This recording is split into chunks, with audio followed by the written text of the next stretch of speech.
आइए 2025 डीएलएड द्वितीय सेमेस्टर, ठीक है, विषय आपका वर्तमान भारतीय समाज एवं प्रारंभिक शिक्षा। इसी में ज्यादा बैक लगता है, इसे अच्छे से पढ़िए, याद हो जाए और आपको दोबारा बैक का सामना करना ना पड़े। तो पहला क्वेश्चन है, प्राचीन काल में दो वेद के ज्ञाता को क्या कहते हैं? तो क्या कहते हैं? वसु कहते हैं। क्या कहते हैं? वसु कहते थे, ठीक है। दूसरा क्वेश्चन की मैं बात करूं तो प्राचीन काल में तीन वेद के ज्ञाता को क्या कहते थे? रुद्र कहते थे। ये वाला क्वेश्चन दोनों इंपॉर्टेंट क्वेश्चन है, एग्जाम में 100% मैं दावा करता हूं कि आएगा। अगला क्वेश्चन है तीसरा, प्राचीन काल में चारों वेद के ज्ञाता को क्या कहा जाता था? तो आदित्य कहा जाता था। क्या कहा जाता था? आदित्य कहा जाता था।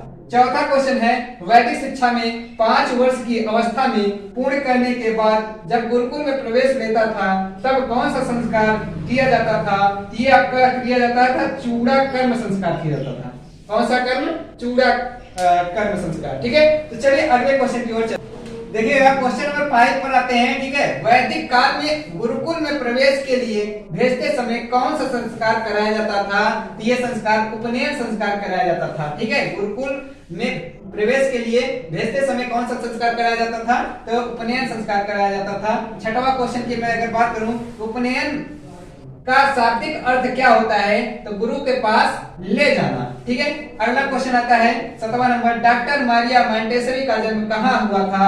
तो इनका जन्म 31 अगस्त 1870 में इटली में हुआ था, ठीक है। तो अगले क्वेश्चन की मैं बात करूं तो प्राथमिक शिक्षा कब प्रारंभ होती है? तो 6 से 12 वर्ष तक बच्चों के लिए प्रारंभ होती है, ठीक है। अब पर आते हैं, मैकाले ने अपना विवरण कब प्रस्तुत किया? तो 2 फरवरी 1835। याद रखिएगा, ये एग्जाम में आ सकता है।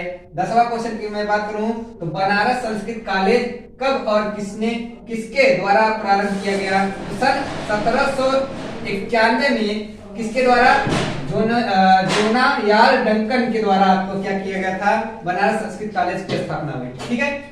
अगला क्वेश्चन की बात करें तो प्लेटो द्वारा स्थापित संस्था का क्या नाम था? तो एकेडमी था, ठीक है। अगला नंबर बात करें 12वां नंबर, प्रकृतिवाद को दूसरे किस नाम से जाना जाता था?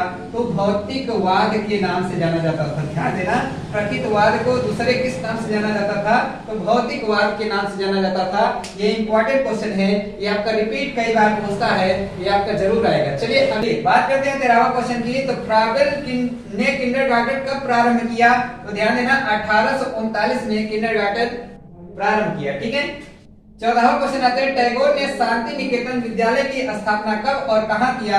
तो कब किया था? सन 1990 में। कहां किया था? तो बोलपुर में किया था।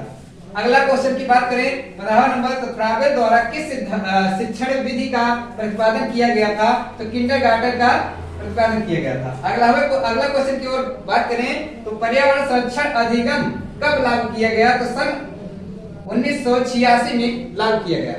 की बात करते हैं, शिक्षा में प्रयोजनवाद के जन्मदाता कौन है? तो विलियम जेम्स हैं, ठीक है। अगला क्वेश्चन की मैं बात करूं तो बालकों को बाल देव भव की संज्ञा किसने दी थी?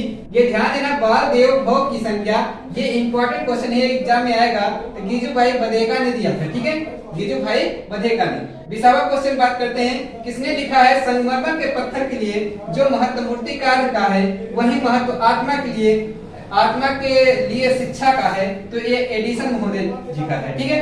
अगला 20वां क्वेश्चन की मैं बात करूं, टैगोर को किस धारणा में विश्वास था? तो टैगोर को आपका सत्यम शिवम अद्वैत की धारणा पर विश्वास था।